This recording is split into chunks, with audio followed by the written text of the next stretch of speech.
Amen. Amen. On va continuer parce que ce sont des enseignements importants. Nous parlons sur ce sujet. Seigneur, viens au secours de ma famille. Amen. Amen. Nous avons commencé à expliquer. Nous nous sommes inspirés de la prière de ses papas qui est allé voir Jésus pour la délivrance de son fils qui était tourmenté par des esprits impurs.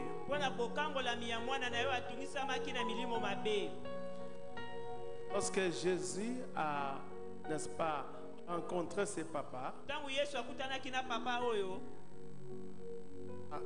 Claire dit à Jésus, vous connaissez le verset, ici au verset 27, viens à notre secours et compassion de nous. Au verset 20, non, je parlais du verset 22.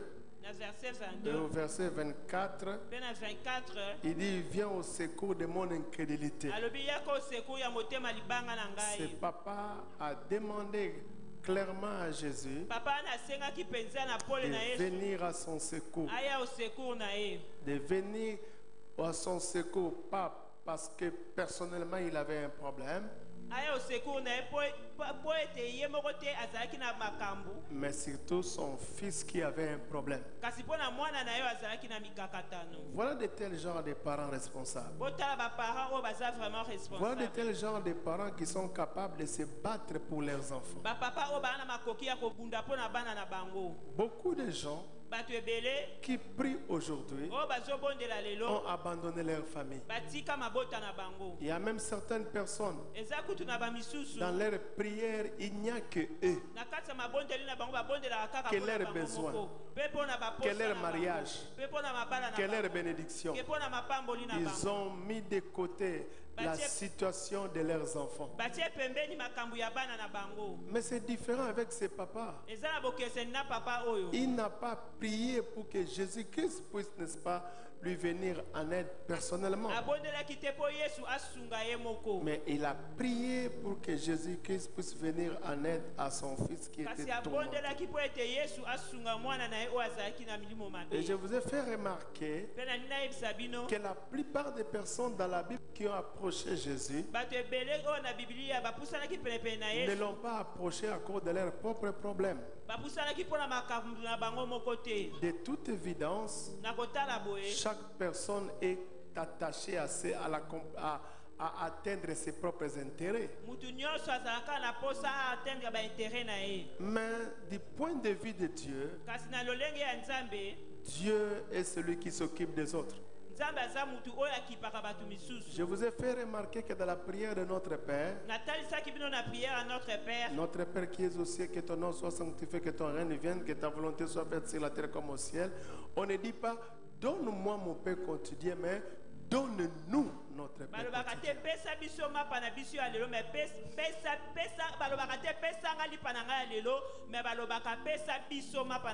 Il y a beaucoup de gens, depuis que nous avons commencé ces enseignements, ils ont changé aussi leur façon de prier.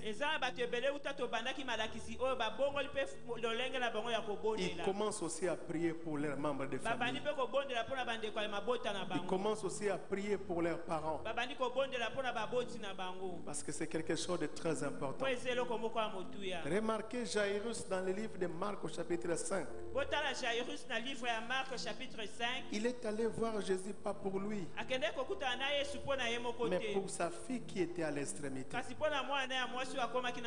Et remarquez le centenier dans Luc chapitre 7, à partir du verset 1er jusqu'au verset 10.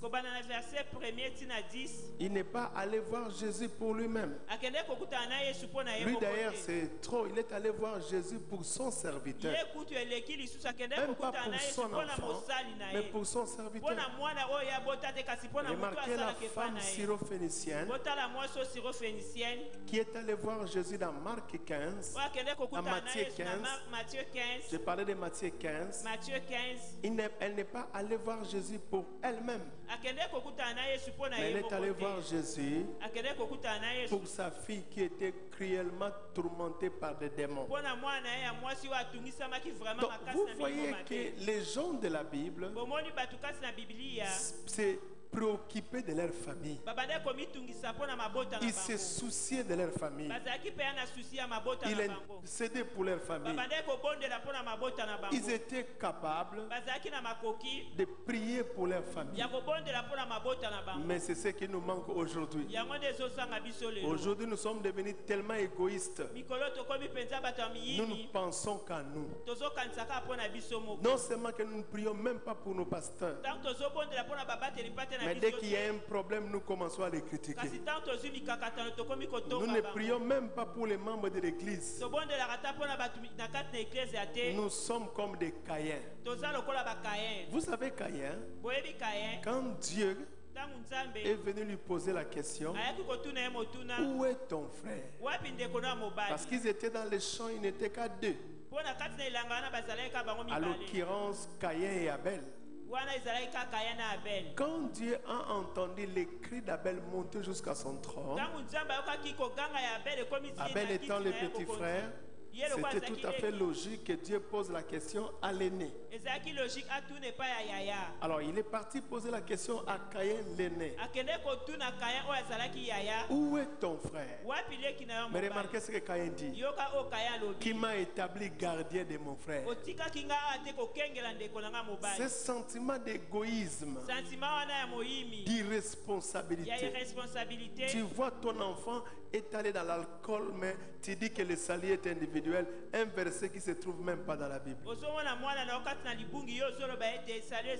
Tu vois ton fils qui est vraiment ne réussit pas dans la vie. Ta fille qui n'a pas d'enfant, qui n'a pas de mariage, qui n'est pas convertie, rien dans leur vie. Toi, ce que tu sais, c'est seulement crier, seulement gronder. Mais tu oublies que derrière ce qui se passe là, il y a des esprits pour lesquels il faut vraiment prier. Il faut intercéder, demander la grâce de Dieu pour qu'il y ait un changement.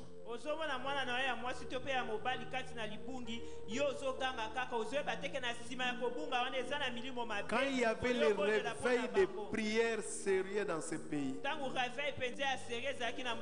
quand une femme remarquait que son mari était dans l'alcool ou dans l'adultère,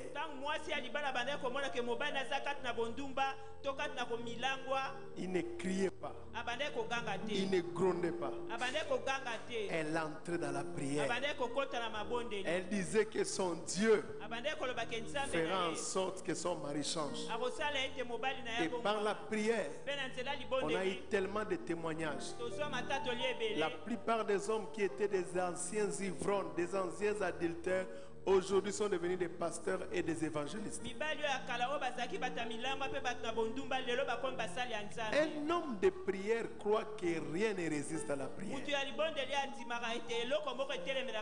Dieu nous a demandé de prier parce que lui-même est disposé à exaucer la prière.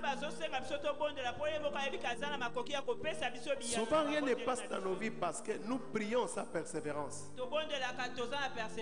Là où il y a la foi, il y a la persévérance parce qu'on croit que la prière ne peut pas échouer. Je disais que là où il y a la foi, il y a la persévérance parce qu'on croit que la prière ne peut jamais échouer. Qu'est-ce qui fait que la prière ne puisse pas échouer? C'est à cause de la personne auprès de qui nous adressons nos prières. Il n'y a rien qui peut lui résister. Il n'y a rien qui peut lui être impossible. Il est capable de changer les il était capable de changer la nuit au matin. Les ténèbres en lumière. Les négatifs en positif. Un désert en verger.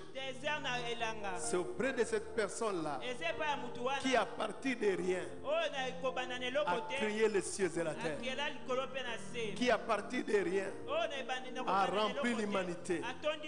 Lorsque nous croyons en lui, lorsque nous nous faisons confiance dans la prière, ce Dieu-là est capable de prier. Ce Dieu-là est capable d'exaucer.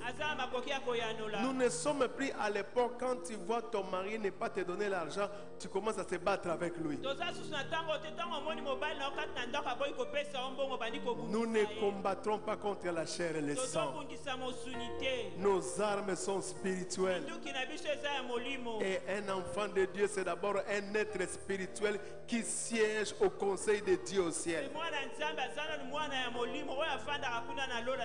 Nous devons remettre l'autel de la prière dans nos vies. C'est la raison pour laquelle nous avons ces 14 jours de prière. J'ai commencé à vous expliquer que Dieu a une famille et a créé Adam et Ève pour constituer une famille. Dieu, c'est lui le concepteur de la famille. Il est le créateur de la famille. Beaucoup de gens disent que Dieu a institué le mariage. Dieu n'a pas seulement institué le mariage, Dieu a institué aussi la famille. Partout ailleurs, on considère la famille comme la cellule de base d'une société. C'est la clé du démarrage de tout développement. Les sociologues disent que la famille, c'est ça, la cellule de base d'une société. Les économistes appellent la famille le ménage. C'est là où tout processus de développement peut démarrer. On ne joue pas avec la famille. Remarquez, Adam et Ève n'avaient pas un père, n'avaient pas une mère. Mais Dieu voulait déjà préciser au départ la pensée de la famille. Il dit l'homme quittera son père et sa mère et s'attachera à sa famille, à sa femme, et il deviendra une seule chair.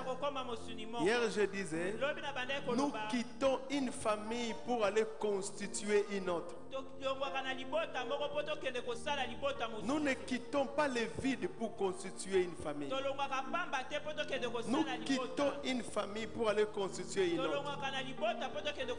Et vous allez vous rendre compte, quand nous quittons nos maisons, cela suppose que nous quittons nos familles. Chacun d'entre nous, qu'est-ce qu'il fait? Il présente sa famille par son éducation. Il donne l'image de la manière avec laquelle on l'a éduqué. Quand tu es en face d'un enfant impoli, comprends que dans sa famille, on ne l'a pas bien éduqué. Vous devez le savoir. Même quand vous allez dans un mariage, même quand vous allez travailler, vous êtes en train d'exposer votre famille. Les gens ne connaissent pas votre famille, mais par votre façon de se comporter, les gens peuvent avoir une idée sur l'éducation qu'on vous a donnée dans la famille. Laissez-moi donner 5 choses que vous ne pouvez recevoir que dans votre famille. Première chose que vous recevez dans la famille, c'est l'éducation. Bien aimé, même à l'école, on éduque les gens après. L'éducation, la vraie, commence d'abord dans la famille. Si les familles n'éduquent pas les enfants auront l'éducation dans la rue. Et l'éducation de la rue, c'est l'éducation diffuse. L'éducation qui détruit les vies. Beaucoup de gens que vous voyez, n'ont pas été éduqués par des parents, n'ont pas été éduqués dans une famille, mais ils ont été éduqués dans la rue. Et c'est comme ça que vous remarquez, nous avons de plus en plus aujourd'hui l'émergence des enfants impolis. L'émergence des enfants qui n'écoutent pas les conseils. L'émergence aujourd'hui des enfants qui ne savent pas travailler. Pourquoi? Ils n'ont pas été éduqués. Je vais mettre en garde les parents. Souvent quand les enfants viennent à l'église, vous les parents vous dites, oh, les pasteurs là ne prêchent pas bien mes enfants. Aucun enfant n'est né à l'église. Les enfants naissent d'abord au niveau de la famille. Il faut que ceux qui viennent à l'église aient d'abord une éducation préliminaire, primaire, qu'ils ont déjà acquis au niveau de leur famille. C'est irresponsable de laisser toute la charge de l'éducation de vos enfants à l'église. Laissez-moi vous dire, ça fait à peu près 30 ans aujourd'hui que je sers Dieu et que je connais un peu la vie de l'église. Rien ne remplace l'éducation, même pas l'onction. Quelqu'un qui a été mal éduqué, même s'il est loin, il fera des miracles, mais il aura toujours une éducation déséquilibrée. Nous avons aujourd'hui des hommes de Dieu avec des miracles,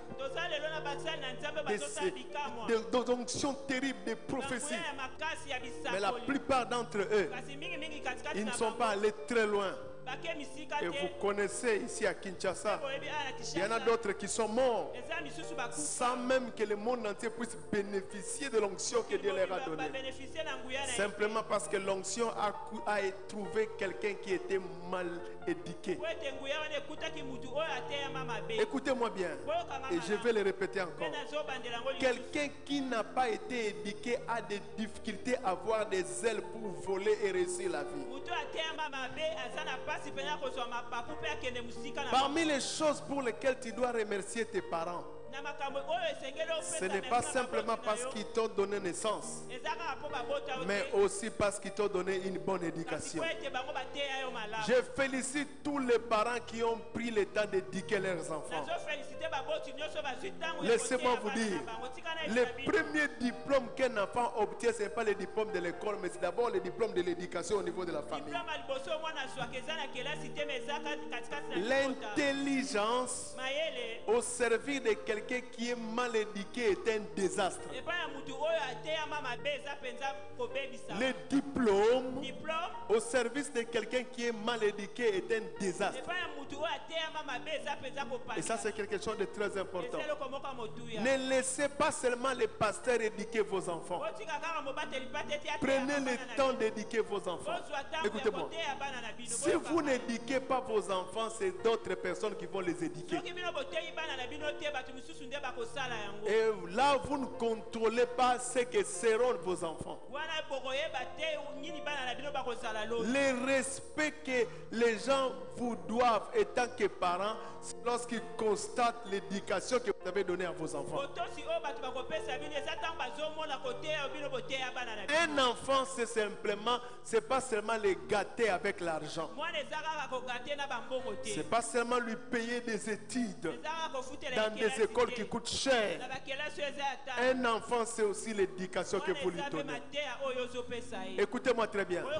Ce n'est pas parce que tu es pasteur que tu n'auras pas le temps d'éduquer ton enfant. Il y a des gens à cause de l'œuvre de Dieu, ils n'ont pas le temps pour leurs enfants. Ils n'ont pas le temps pour leurs enfants. Ce n'est pas biblique. La Bible dit que celui qui ne s'occupe pas de sa famille,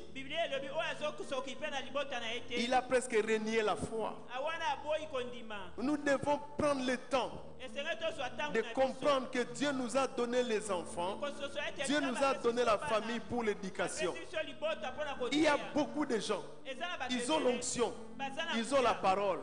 Mais moi, je sais qu'ils n'iront pas loin. Parce qu'ils sont mal éduqués. Vous savez, beaucoup de gens disent beaucoup de choses.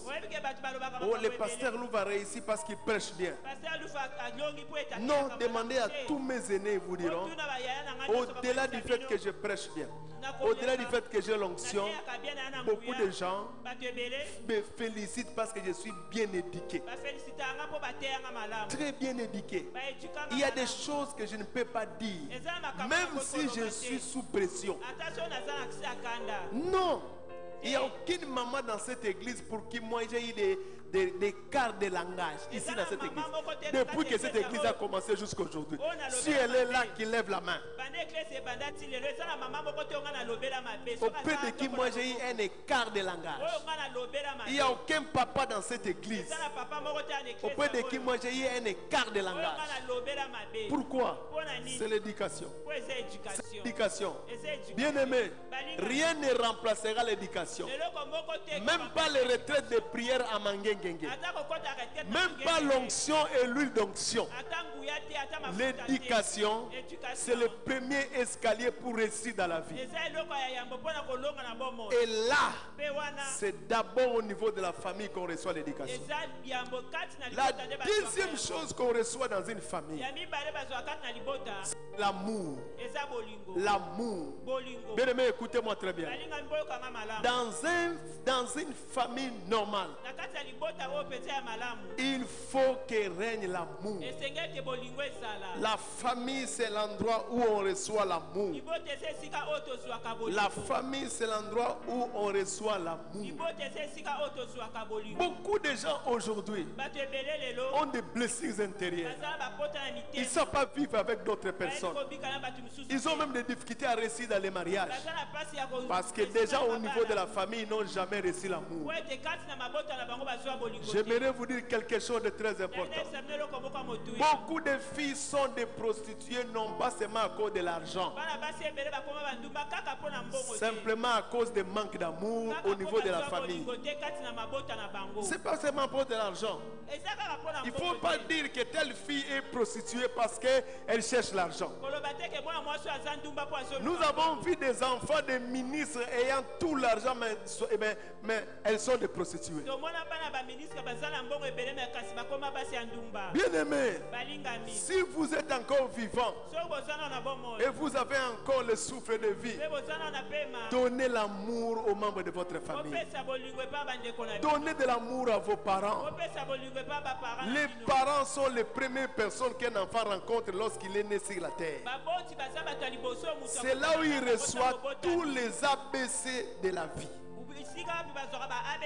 Alors si les parents, tu ne communiques pas l'amour à tes enfants, ces enfants-là ne seront pas des enfants qui vont, n'est-ce pas, répondre à l'amour. Quand quelqu'un n'a pas reçu le vrai amour, il ne saura pas donner de l'amour. Beaucoup de maris, ils sont devenus compliqués. Des maris difficiles. Des maris qui ne savent pas vivre avec les autres. Simplement parce que tout au long de leur vie, ils n'ont jamais reçu l'amour. Le meilleur moment de donner l'amour à tes enfants, c'est quand ils sont jeunes.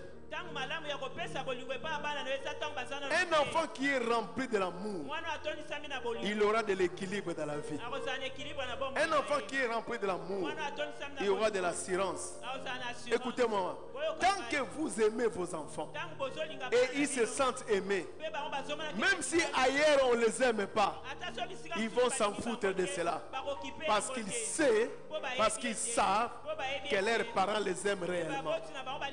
La famille, c'est l'endroit où on reçoit l'amour. La famille, troisième chose, c'est aussi l'endroit où on reçoit la discipline. La discipline est un élément important qui peut permettre à chacun d'entre nous de réussir. Et la discipline commence au niveau de la famille. C'est au niveau de la famille qu'on apprend à un enfant à être travailleur, à s'exercer dans des métiers domestiques. C'est une honte. Vous êtes une maman, vous êtes avec des enfants. Elles ne savent même pas préparer les foufous s'ils sont des filles. Et quand ils sont dans la belle famille, les maris cherchent à les cacher pour qu'on ne découvre pas qu'elle ne sait pas préparer les foufous. C'est une honte pour toi, maman. Malgré tes maquillages qui coûtent cher, et malgré tes cheveux qui vont $150, tu ne sais même pas préparer ta fille à préparer des foufous. Tu ne sais pas préparer ta fille à arranger une chambre. Tu ne sais même pas préparer ta fille à se discipliner pour les études. Être une femme, ce n'est pas le sexe. Être une femme, c'est avoir les capacités de tenir une maison et surtout d'éduquer les enfants, d'accompagner les enfants. Le jour où tu mourras, tu dois être fier que tu as joué ton rôle comme maman, comme papa dans la vie de ta famille. Tu dois en être fier. C'est ta plus grande dette. Je dis que c'est ta plus grande dette. Amène tes enfants à être disciplinés. Disciplinés. Beaucoup ne réussissent pas dans la vie. Pourquoi? Ils ne sont pas disciplinés. Ils ne savent pas que dans la vie, il y a des absolus et il y a des relatifs. Il y a des choses pour lesquelles dans la vie on ne négocie pas.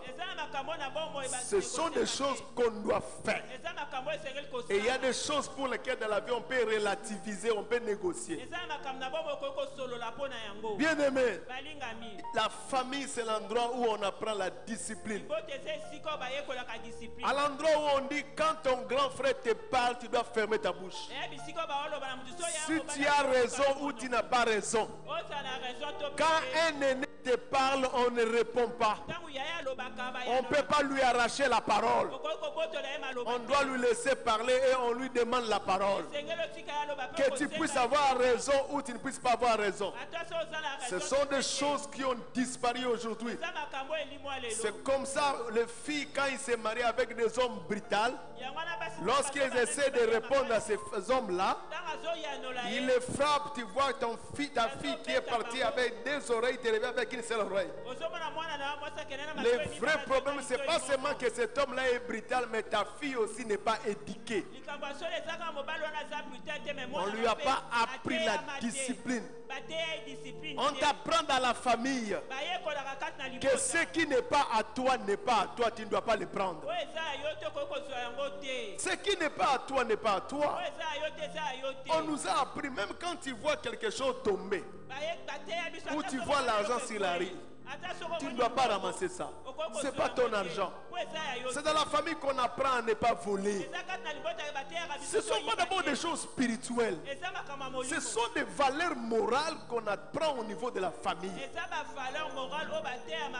Est-ce que je parle à quelqu'un aujourd'hui?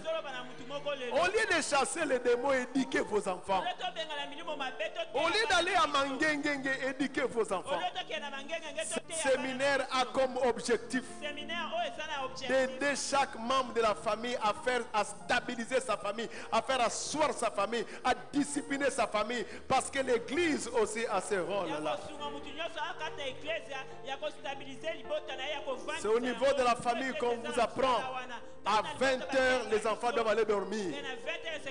À notre époque, tu ne peux pas avoir des enfants suivre la télévision à 23h.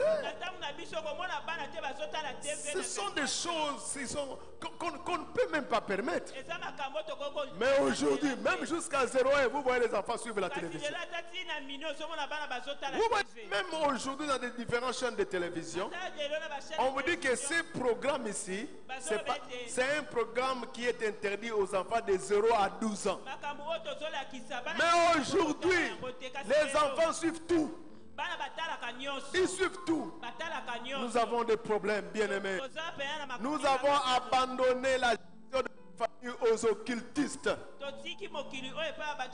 Après, quand tu vois tes enfants se comporter autrement, tu commences à chasser les démons, à condamner les sorciers, à chercher les sorciers chez la grande mère, à chercher les sorciers chez la grande sœur, alors que toi-même, tu n'as même pas, n'est-ce pas, pris le temps d'éduquer tes enfants. Je vais vous dire quelque chose. Vous savez que dans certaines familles, selon certaines coutumes, si vous contactez la magie, vous mourrez ou vous devenez fou. Ce ne sont pas les choses de Dieu. C'est comme ça la coutume au niveau de la famille. Nous, dans notre famille, dès que vous allez consulter la sorcellerie, la magie, vous devenez fou ou vous devenez folle. Ça n'a rien à voir avec le verset biblique. Parce que ce sont les choses qu'on a décrétées comme ça au niveau de la famille. Aujourd'hui, on a abandonné la famille. La recherche de l'argent a poussé les parents à abandonner la famille. La recherche des intérêts personnels des parents ont fait en sorte qu'ils ont abandonné leurs enfants. Je vous parlerai de Moloch pendant ce séminaire. Vous savez que les Molochs sacrifiaient leurs enfants. Et beaucoup de parents aujourd'hui, ils sont dans la religion de Moloch. Ils prient au nom de Jésus, mais ils sont dans la religion de Moloch. Ils ont abandonné leurs enfants. Mais quand l'enfant veut maintenant se marier, ils n'ont même pas honte d'écrire au décipère. Il y a des parents qui ne méritent même pas d'avoir des super. Parce qu'ils ont abandonné leurs enfants. Ils ont laissé leurs enfants qu'ils ont grandi dans la rue. Heureusement même, il y a certains parents qui ont pris en charge l'éducation des autres enfants. Et tu n'as même pas honte, au lieu de donner le super à cette maman-là qui s'est sacrifiée pour ta fille, comme toi tu aimes les intérêts, tu veux seulement amasser. Comment tu peux être une maman, un papa et être égoïste? Tu ne penses qu'à toi. Et quand les enfants ont maintenant l'argent, c'est à ce moment que je commence à dire que c'est mon fils, c'est ma fille. Tu dois en avoir honte. Tu dois avoir honte. Tu es de la religion de Moloch. Les Moloch sacrifiaient les enfants. Et c'est ce que beaucoup de gens commencent à faire aujourd'hui. Donne-moi un amen bien. Un enfant, même si tu lui donnes le téléphone, d'abord il faut tenir compte de son âge. Tout enfant n'est pas obligé d'avoir un téléphone. Les parents aujourd'hui pensent qu'acheter le téléphone pour son enfant, c'est une preuve maintenant qu'il a l'argent. Avoir l'argent ne se voit pas par le téléphone que tu donnes à ta fille ou à ton fils. La joie d'un parent, c'est l'éducation qu'il a donnée à son enfant. Je suis allé dans la maison de quelqu'un qui a beaucoup d'argent. Ses enfants n'ont pas de téléphone. Il a beaucoup d'argent. Il dit, je ne donne pas le téléphone à mes enfants. Non, ils vont utiliser le fixe de la maison. S'ils ont un appel important, ils vont m'appeler. Parce que quand vous donnez aux enfants vos téléphones là, Android, vous ne savez plus les contrôler. Vous ne savez pas ce qu'ils ont placé là à l'intérieur. Il y a des enfants qui ont placé des programmes porno. Il y a vos enfants là qui sont là à connecter à des pages de Fali Poupa, de Ferregola. Vos enfants, vous pour qui vous priez, vous gênez pour avoir l'argent pour les amener à l'école, avoir l'argent pour les scolariser. Mais quand cet argent-là arrive, vous leur payez le téléphone pour aller suivre les conflits, les Fali Poupa, des histoires porno, des histoires bizarres.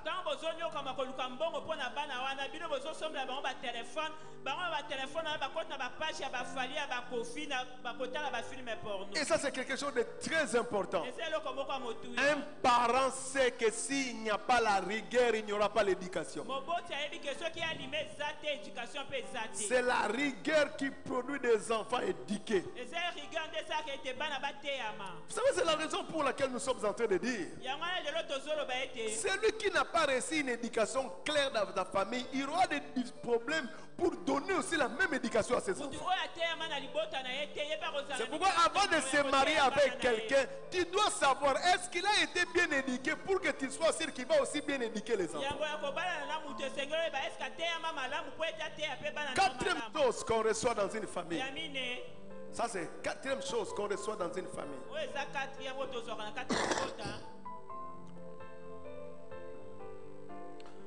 Dans la famille, on vous montre les valeurs de la vie. Les valeurs de la vie, on apprend ça dans la famille. Les valeurs du travail. Le travail, c'est une valeur. On apprend ça dans la vie. Même dans la maison des enfants qui sont ici, des parents qui ont beaucoup d'argent, il y a des jours où on leur demande d'aller à la cuisine et de préparer. Même s'il y a des domestiques à la maison, il y a des jours où on demande aux enfants de balayer. Le travail, c'est une valeur. Ce sont des valeurs. Il y a des enfants qui n'ont pas de valeur. Qui n'ont pas de valeur. Quand vous voyez une fille qui injurie sa mère,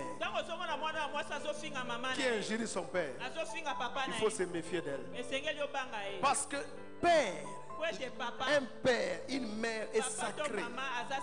Quand quelqu'un peut démystifier son père et sa mère, qui l'ont mis au monde, qui l'ont porté quand il était bébé, et toi, quelqu'un qui l'a rencontré dans la vie comme ça là, les jours qui va commencer à te démystifier, tu vas commencer à pleurer depuis le matin jusqu'au soir.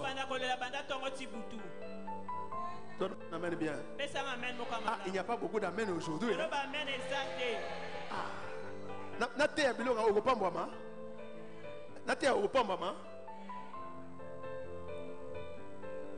C'est un séminaire sur la famille. C'est comme ça que je vous ai demandé d'amener vos enfants. C'est pas des jeux. Demain encore amener vos enfants.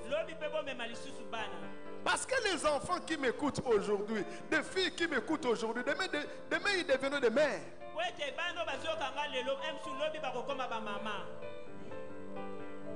Des garçons ici deviendront des pères. Mais s'ils n'ont pas une très bonne éducation. Les valeurs, on apprend ça au niveau de la famille. Les respects aux aînés, on apprend ça au niveau de la famille.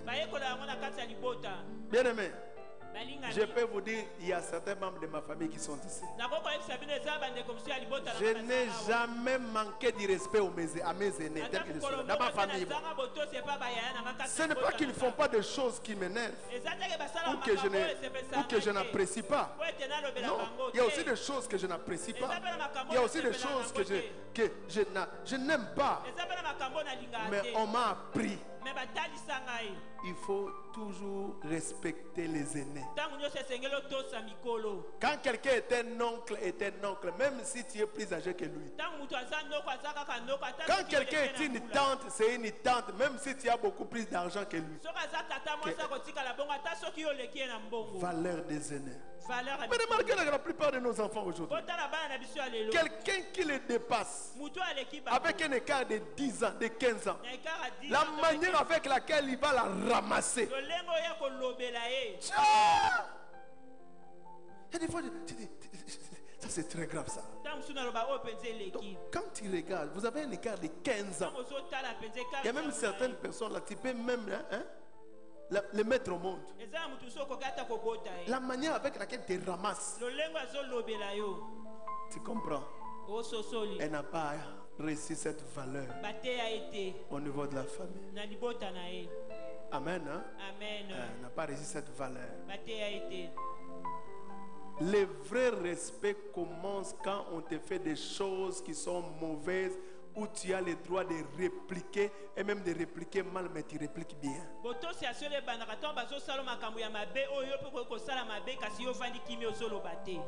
C'est là où commence le vrai respect. Là, tu te dis, cet enfant est éduqué. Donne-moi un amen bien. Cet enfant est éduqué. Donne-moi un amen bien. L'éducation sont des valeurs qu'on apprend au niveau de la famille. Nous ne devons pas être des molocs qui sacrifient leurs enfants à tout bout du champ. Ils sacrifient leurs enfants. Ça sont des molochs. Alléluia. Amen. Alléluia. Amen. C'est dans la famille qu'on apprend la notion du pardon. Et la notion de rendre service. Alléluia. Amen. On apprend ça au niveau de la famille. Bien aimé, là où il y a une famille, il faut qu'il y ait le pardon. Quand il n'y a pas de pardon dans une famille, la famille là est appelée à disparaître. Et celui qui détruit une famille, il est tenté d'attaquer Dieu qui a institué la famille.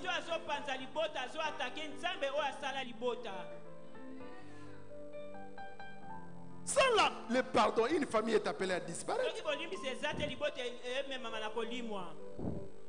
Et ce sont des notions qu'on t'apprend dans la famille. Tu es fâché, tu n'es pas d'accord, mais les parents vont t'appeler. Oui, ta soeur s'est mal conduite, mais tu dois les pardonner. Parce que c'est ton sang. Parce que c'est ta soeur, parce que c'est ton frère. Tu dois les pardonner. Et tu dis, je ne peux rien. Je ne peux que les pardonner. Parce que c'est mon frère, parce que c'est ma soeur, parce que c'est mon sang. Ce sont des notions qu'on reçoit dans une famille. La notion de rendre service. Ce sont des notions qu'on reçoit dans la famille. Quelqu'un qui a réellement grandi dans une famille ne peut pas développer l'égoïsme. Quand vous voyez quelqu'un développer l'égoïsme, comprenez qu'il n'a jamais grandi dans la famille. Parce qu'on t'apprendra à partager. Parce que ce sont des choses qui règnent dans une famille. Donnez-moi un amen bien. Ce sont des choses qu'on enseigne dans la famille. Sixième chose, c'est dans la famille qu'on nous enseigne aussi la prière. Bien aimé, la prière, on n'apprend pas ça au niveau de l'église. Dans des familles sérieuses, on apprend la prière au niveau de la famille. De la famille. Remarquez le sérieux avec laquelle Dieu est en train de parler aux Juifs. Des choses que je vous ai dites, inculquez ça à vos enfants. Si vous lisez Deutéronome, vous lisez Exode, vous allez vous rendre compte, Dieu ne fait que insister sur ça. Apprenez ça à vos enfants. Inculquez ça à vos enfants. Parce que la vérité c'est quoi? Des parents dans une famille jouent trois rôles. Ils ne sont pas seulement des pères biologiques, mais ils sont aussi des sacrificateurs. Ils sont aussi des prophètes. Ils sont aussi des rois au niveau de la famille.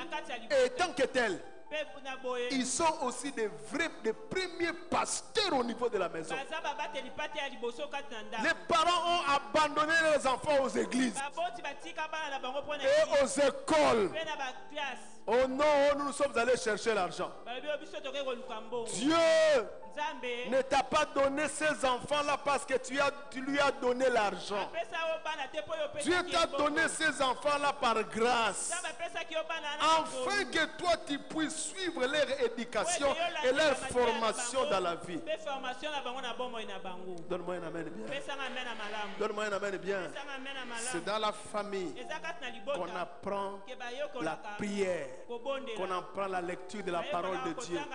Mais c'est quand on était enfant qu'on nous enseignait, qu'on nous apprenait les histoires de David et Goliath. Comment Jésus est né à Bethléem. Ce ne sont pas des choses qu'on enseignait à l'église. Moi je ne comprends pas ce qui se passe aujourd'hui. À l'époque, nous on n'avait pas des églises de réveil. Il n'y avait pas des écodymes à l'église catholique. Ce sont des choses qu'on apprenait chez nos parents. Mais aujourd'hui, il y a des églises de réveil, mais où les hommes de Dieu et même les frères et sœurs sont devenus démissionnaires par rapport à leurs responsabilités vis-à-vis des enfants. Au lieu d'aller chercher l'argent, au lieu d'aller à la montagne à Mangengenge, ils sont devenus des professionnels égoïstes. Vous avez des enfants, mais vous ne savez pas les encadrer. Dieu vous demandera des comptes. Les gens ne veulent pas dire Amen. Je parle de la famille. Amen. Amen. Parce que ta famille, c'est le prolongement de la vision de ta vie. Ta famille, c'est le véritable héritage que tu laisses sur cette terre. Quand tu vois tes enfants, n'est-ce pas que tu vois tes traits au travers d'eux? C'est un signe prophétique qu'ils ne doivent pas seulement recevoir de toi des traits physiques, ils doivent aussi recevoir de toi des traits spirituels, des traits éducationnels, des traits de sagesse, des traits d'intelligence. C'est comme ça que ça doit être. Donne-moi un amen bien. Septième chose que nous recevons dans une famille. La famille nous aide, nous prépare à réussir dans la vie pratique. C'est au niveau de la famille qu'on te prépare à réussir dans la vie pratique. La famille, c'est comme un centre d'entraînement où on te prépare à réussir dans la vie. À un certain moment, il faut que les parents soient fiers. J'ai tellement préparé mes enfants. Si je l'envoie au mariage, il réussira. Si je l'envoie à l'école, il réussira. S'il va au travail, il réussira. Parce que moi-même, j'ai eu le temps de le préparer. On peut l'ingérer, on peut le faire des coups, mais je l'ai armé. Bien aimé, quand ton enfant sort de ta maison, il t'amène d'autres choses que toi tu lui as pas apprises. Ça voudrait dire que l'éducation que toi tu lui as donnée, la formation que toi tu lui as donnée n'était pas efficace. Nous on nous disait, quand ils sortent de la maison, on ne mange pas chez les autres. On ne mange pas chez le voisin. Et quand on partait, même si on a faim, on met la nourriture. On te dit de manger. Tu dis que je n'ai pas mangé. On te pose la question. Pourquoi tu ne manges pas? Papa a dit, on ne mange pas chez les autres. C'est ça un enfant que vous avez travaillé. Mais aujourd'hui,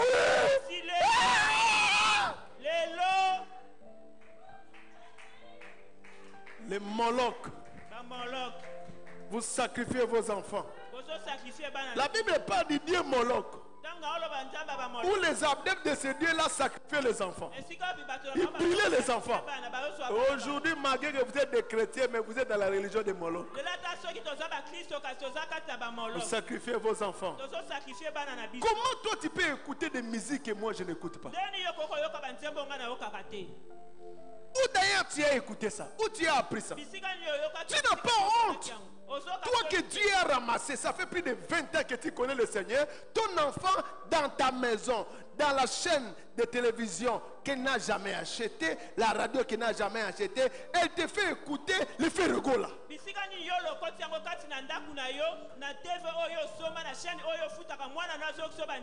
Au nom de la liberté. C'est la liberté. Quand il faut qu'il écoute la musique du monde. Mais il faut aussi qu'il y ait la liberté quand il doit manger. Liberté quand il doit payer ses études. La liberté quand vous devez payer l'argent au niveau de l'hôpital. Donc toi tu lui laisses dans la liberté seulement dans les mauvaises choses. Un parent irresponsable. C'est pourquoi tes enfants feront la honte. La Bible dit dans le livre des Proverbes, quand un enfant échoue, il fait la honte de ses parents. Et c'est la raison pour laquelle beaucoup de parents, malgré leur maquillage, ils ne seront pas prêts d'ici 20 ans de taper la poitrine et de présenter leurs enfants. Parce qu'ils n'ont pas beaucoup investi dans la vie de leurs enfants. Donnez-moi un amen bien. Donnez-moi un amen bien.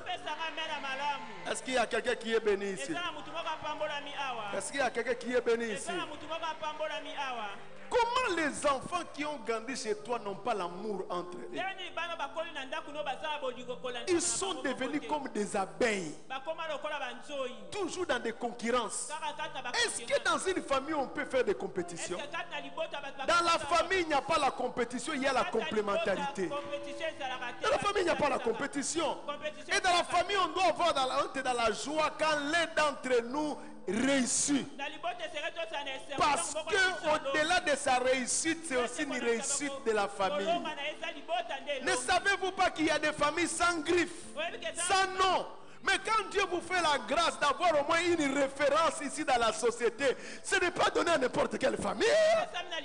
Mais vous allez voir dans nos familles ici, on va commencer à t'attaquer. Au point même, on va commencer à vouloir que tu puisses tomber, que tu puisses perdre tout ce que tu as. Bien aimé, les malheurs des membres de famille ne doivent pas faire le bonheur des autres membres de famille. Cela voudrait dire que vous n'avez jamais été une famille. Vous n'avez jamais devenir une famille. Il y a des enseignements qui ont détruit des familles.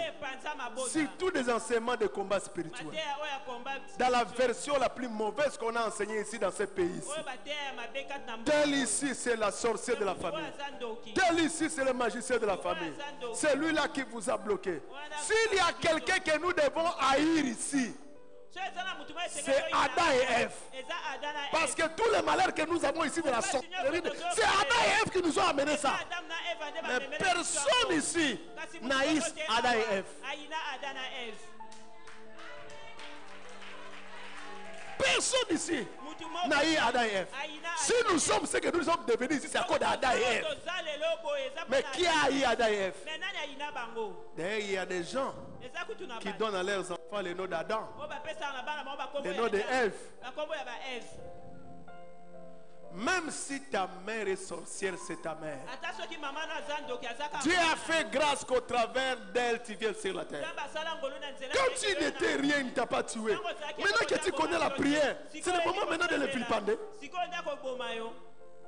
Ces enseignements ont introduit la malédiction dans des familles.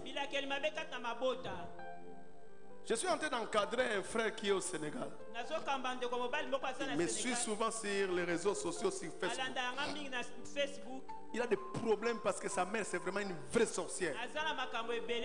Je sais qu'il y a des mères qui sont des vraies sorcières. Mais qu'on se le dise, certaines mamans sont des sorcières. Ce n'est pas à cause d'elles. Ce sont des initiations qu'elles ont reçues auprès de leur mère. Dans la coutume de tête du village, on lui a donné une sorcellerie. Et elle s'est retrouvée dans un environnement où on ne connaissait pas les choses de Dieu. Elle pensait que c'était la pratique normale pour protéger la famille, pour garder les choses de la famille. Mais au moins au travers de cette sorcière, toi tu es venu sur cette terre. Donc si lui, si elle, par la grâce de Dieu, t'a mise au monde, malgré sa sorcellerie, toi par la grâce de Dieu, comme tu es devenu chrétien, toi aussi pour la délivrer de la sorcellerie. Toi tu reçois, maintenant quand tu vois tes intérêts, tu commences à la vilipender. Égoïste, méchant, ingrate. C'est comme ça, rien ne marchera dans la vie. Cette génération a besoin de se repentir. Ma préoccupation est simple. Pourquoi les gens prient mais leur vie ne change pas? Pourquoi les gens prient, ils sont là dans des prières, mais la réalité dans leur vie ne change pas? Vous devez poser la question.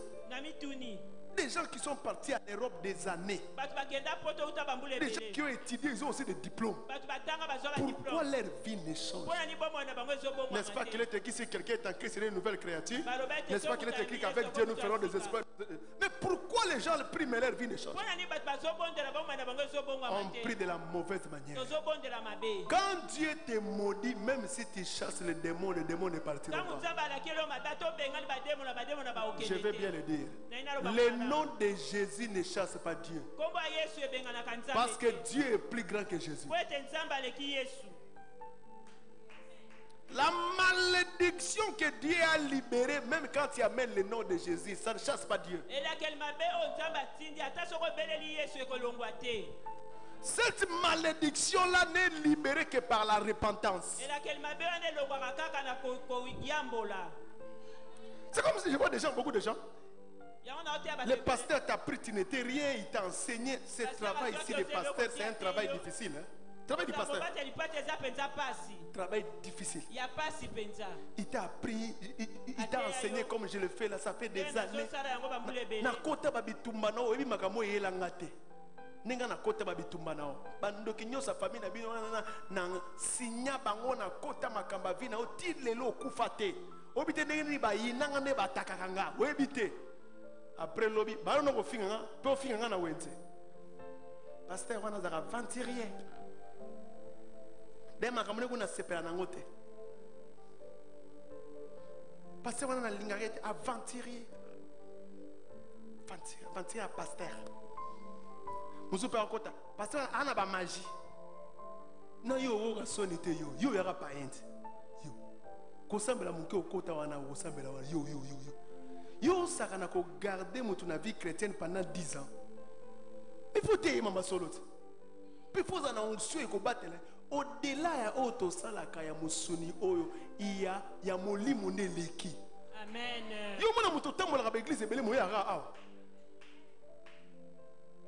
Yo bele we kangaro.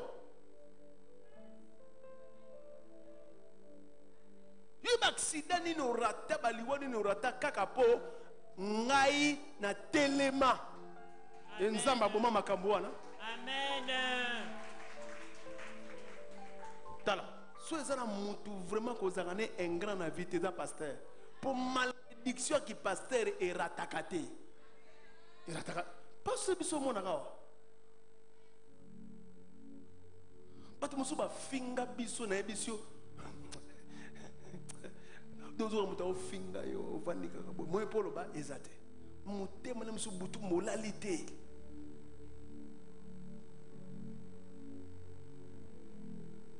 Une telle malédiction, même si tu montes à Mangengenge, ça ne partira pas.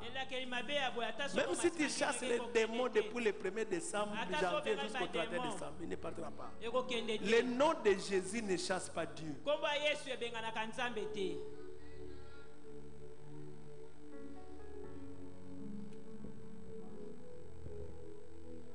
Il y a certaines malédictions qui ne quittent que par la repentance. Et une vraie repentance. Amen. Amen. Amen.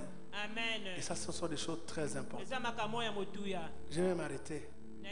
Mais je vais dire à quelqu'un. Dieu a une famille. On dit Dieu le Père, Dieu le Fils et le Saint-Esprit. Et quand il a créé l'homme, tout ce qu'il créait était bon. Il crée les cieux et la terre, il dit c'est bon.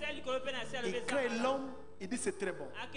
Mais quand il voit l'homme, il dit il n'est pas bon. La seule chose qui n'était pas bon que Dieu a remarqué à l'homme, l'absence de la famille. C'est comme ça que Dieu constitue la famille pour Adam. Et Dieu précise, l'homme quittera son père et sa mère. Mais Adam n'avait pas de père, n'avait pas de mère. Mais pourquoi Dieu précise ça? Il veut préciser la notion de la famille. Un homme vient d'une famille pour aller constituer une autre. Parce que quand quelqu'un n'est pas ici d'une bonne famille, il aura des difficultés à constituer une famille. Et je vous ai appris ici comment le diable, c'est le numéro 1 de la famille. Il a attaqué Ève. Il pouvait s'arrêter à Ève. Il a encore attaqué Adam. Son idée, c'était de détruire la famille. Je vais vous faire remarquer quelque chose. Dieu a d'abord créé Adam. Après il a créé Ève. Mais quand Dieu avait créé Adam, pourquoi Satan n'est pas venu tâter Adam? Parce qu'il savait qu'Adam était seul, il n'avait pas de famille. Quand Adam a commencé à avoir une famille, c'est comme ça qu'il est venu maintenant attaquer Adam. Donc le vrai attaque du diable, il a attaqué la famille. Mais il ne s'est pas arrêté là-bas. Il a attaqué Caïn. Il a envoûté Caïn. Caïn a tué Abel. Les démons qui vous ont attaqué vont continuer à attaquer vos enfants. Les démons qui ont attaqué, les serpents, les diables qui ont attaqué Adam et Abel, ils ont attaqué Caïn et Adam et Ève ont attaqué Caïn et Abel. Comme je vous disais, je suis en train de fustiger le laxisme d'Abel, d'Adam et Ève. Vous avez vu le serpent qui vous a attaqué, qui vous a fait tomber. Au lieu de demander à Dieu de prendre une décision pour le serpent, vous restez comme ça là, distrait. Comme ça, il est allé, il a attaqué encore Caïn. Des démons qui ont fait tomber vos parents, vous devez les faire tomber. Les démons qui vous ont fait tomber vous-même, si vous ne les faites pas tomber, ils vont continuer dans la vie de vos enfants. C'est comme ça qu'on est ici en 12 jours de prière. Et je vous ai parlé de 14 jours de prière. Et je vous ai parlé de Noé. Il y a eu dépravation. Dieu a pris la décision de détruire. Mais Noé a trouvé grâce. Mais dans Genèse chapitre 7 verset 1, quand il faut entrer dans l'arche, la Bible précise que Noé est entré avec sa famille. Il a lui-même trouvé grâce, mais quand il fallait entrer, il n'a pas laissé sa famille. Voyez l'importance qu'il y a dans la famille. Et je vous ai fait réfléchir ce jour-là. Imaginez que Noé était entré seul. L'humanité allait s'arrêter avec Noé. C'est parce qu'il est entré avec sa famille que l'humanité a continué. Si tu n'entres pas avec tes enfants, il y aura des gens qui auront des difficultés à parler de toi. On parle de Noé parce que ses enfants ont continué et nous ont rapporté sur lui. Si tu ne prends pas soin de tes enfants, tu ne te bats pas pour eux, même ton histoire va disparaître. Nous parlons de Noé parce qu'il est entré avec ses enfants. Et quand Dieu prend la décision de sauver l'humanité par Abraham, remarquez, Dieu est en train de préciser dans Genèse chapitre 12 verset 1 à 3, Dieu a appelé Abraham. Il a seulement appelé Abraham, mais parmi les promesses que Dieu donne à Abraham, Dieu dit: je te bénirai, tu seras une source de bénédiction. Et toutes les familles de la terre, toutes les familles de la terre. Donc vous voyez, le cœur de Dieu est attaché à la famille. C'est-à-dire que même certaines promesses que Dieu te donne là-bas, derrière toi il y a des familles derrière. Et ça c'est très important. Je pose souvent la question aux mariés: pourquoi tu veux te marier? Oh non, j'ai besoin d'une femme pour le sexe. Oui, le sexe c'est aussi une raison pour se marier. Oh non, j'ai besoin d'une compagnie pour parler la nuit. Je peux être malade, quelqu'un peut m'aider. La compagnie c'est aussi une raison pour se marier. J'ai besoin de quelqu'un pour me compléter. Je me sens seul. Oui, la complémentarité c'est aussi une raison pour se marier. Oh, j'ai aussi besoin que quelqu'un puisse me secourir, puisse souvent aussi m'aider à prospérer, à progresser. Oui, le mariage, si tu te maries bien, ça peut être aussi un élément qui peut t'aider à progresser. Mais attention, un des plus grands buts du mariage, c'est celui de fonder une famille. Parce que c'est au travers de ton mariage que tes enfants auront ton nom, et à partir de ce nom-là qu'ils auront de toi, qu'ils vont, n'est-ce pas, perpétuer ta race.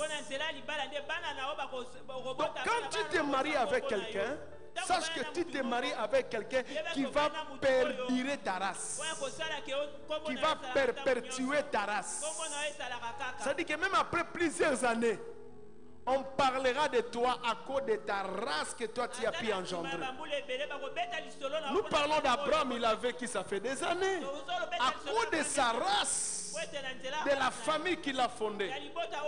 Et Dieu, pour donner une signature à cela, Moïse lui pose la question. Les enfants d'Israël me poseront la question: quel est le Dieu qui t'a envoyé et quel est son nom? Dieu dit à Moïse: le Dieu d'Abraham, d'Isaac et de Jacob. Cela veut dire quoi? Le Dieu de la famille. Le Dieu de la famille. Je vais vous faire une révélation ce soir.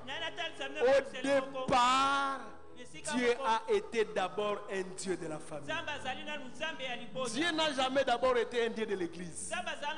Non, au départ, Dieu a d'abord été un Dieu de la famille. De la même manière que dans certaines familles, ils ont aussi la sorcellerie de la famille.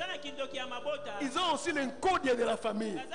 Au départ, Dieu était d'abord le Dieu de la famille.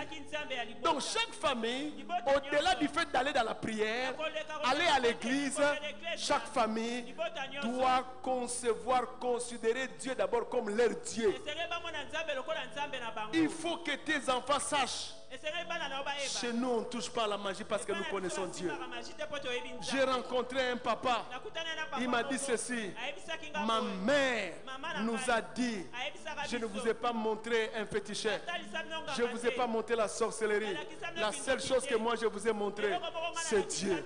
Vous voyez comment, du père au fils, des fils au petit-fils, la notion de la richesse de Dieu peut commencer à perdurer.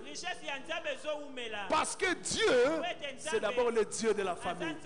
C'est la raison pour laquelle ne joue pas avec la notion de la famille. Ne joue pas avec la notion de la famille. Ne joue pas avec la notion de la famille. Le Dieu d'Abraham, d'Isaac et de Jacob. Le Dieu de la famille. Le Dieu de la famille. Ma prière ce soir, que Dieu soit le Dieu de ta famille. Que Dieu devienne le Dieu de tes enfants. Que Dieu soit le Dieu de ta famille.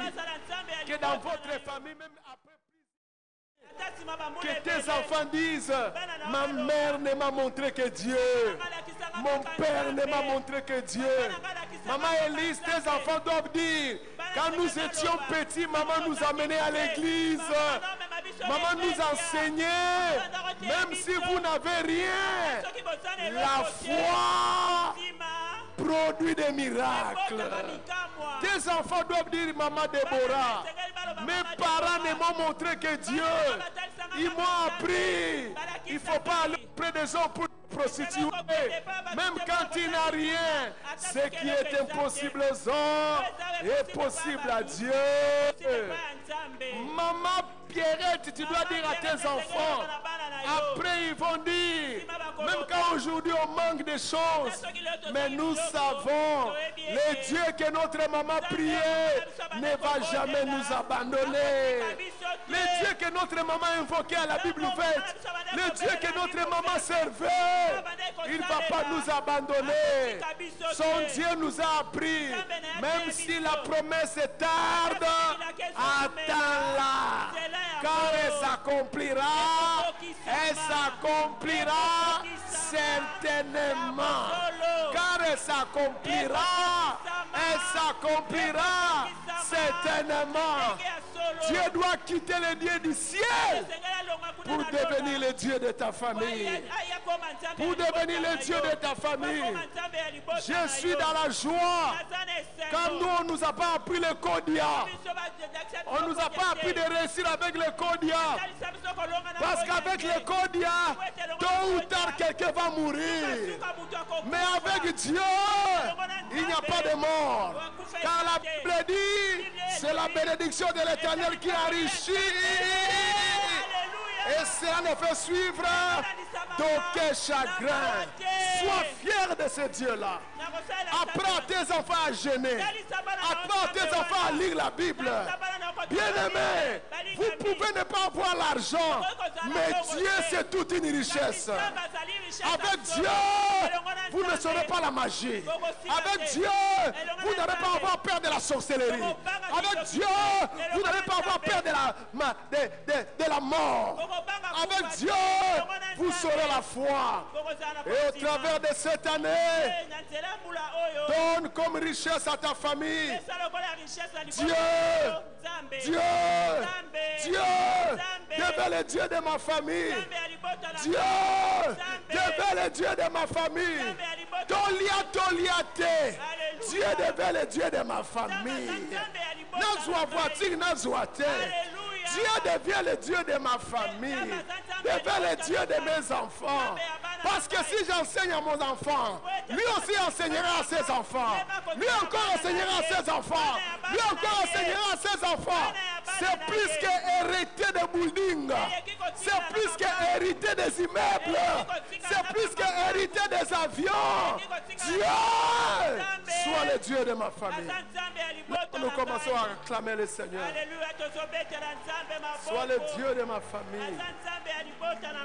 Sois le Dieu de ma famille. Oh, acclamons le Seigneur. C'est tellement merveilleux. Sois le Dieu de ma famille. Sois le Dieu de ma famille. Sois le Dieu de mes enfants. Le Dieu de mes petits-enfants. Dieu, sois le Dieu de ma famille. Dieu, sois le Dieu de ma famille. Le plus grand héritage que je laisserai à mes enfants. Dieu, sois le Dieu de ma famille. Le plus grand transfert que je ferai à mes frères. Dieu, sois le Dieu de ma famille. Sois le Dieu de ma famille.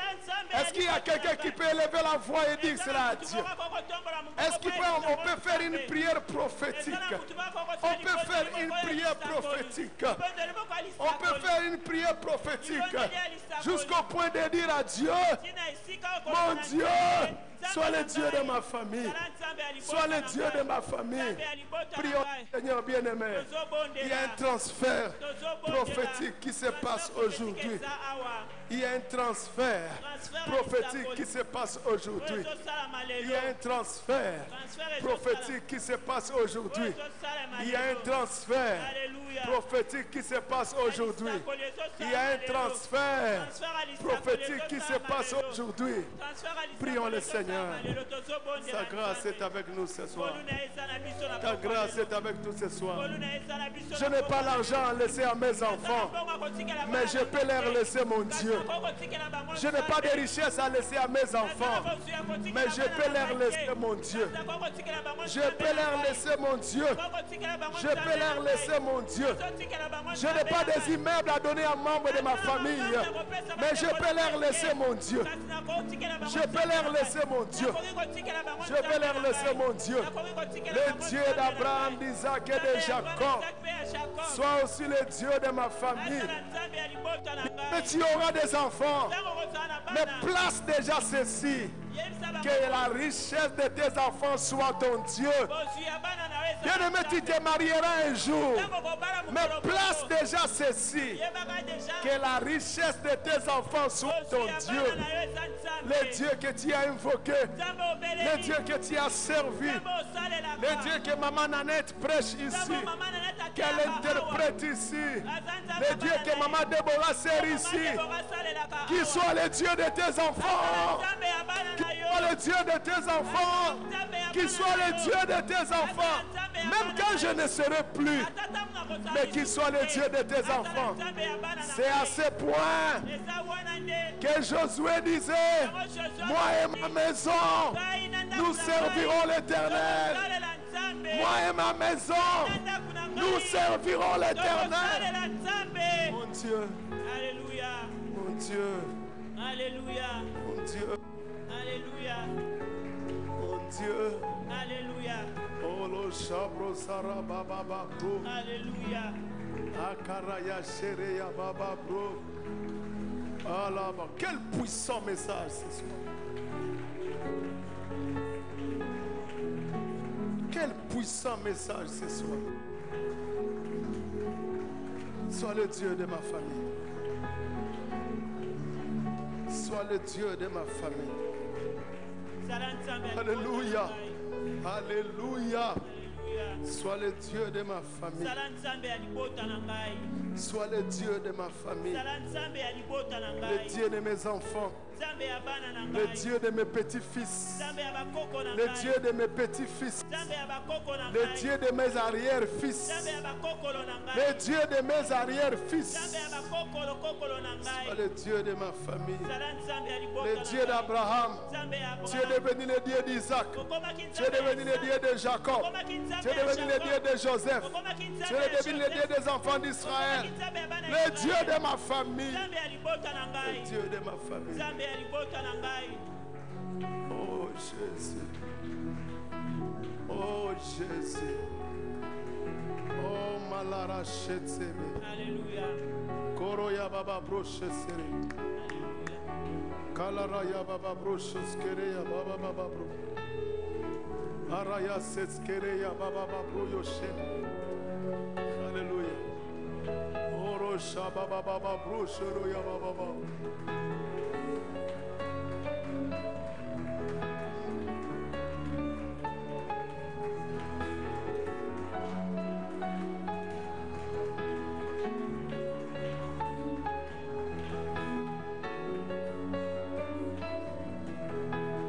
Levez la main s'il vous plaît. La Bible dit, quand Abraham donnait la dîme à Melchisedec, Lévi, qui était dans son ventre, parce que Lévi c'est l'enfant de Jacob, recevait la bénédiction. Il y a des alliances où les grands-pères peuvent faire avec Dieu, mais qui peut avoir des incidents sur les enfants, des petits-fils et des arrière-fils.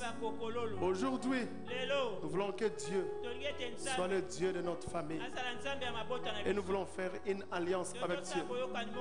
Oh, les fortes alliances, parce que nous sommes dans le domaine de la foi, sont faites par des offrandes. Je n'avais pas ça à l'idée, mais quand j'ai prié, je disais Dieu soit le Dieu de ma famille. Directement, l'Esprit m'a révélé ces passages. Abraham a donné la dîme à Melchisedec, mais c'est Lévi qui était dans son ventre qui était béni, dont des arrières et des arrière-fils peuvent être bénis. Et je vais faire une prière. Et je vais faire une prière. Père, aujourd'hui, nous voulons faire une alliance. Et le dimanche, nous allons te présenter ce nouveau contrat où tu vas devenir le Dieu de ma famille. Au départ, Dieu n'était pas le Dieu de l'église. Dieu était le Dieu d'une famille.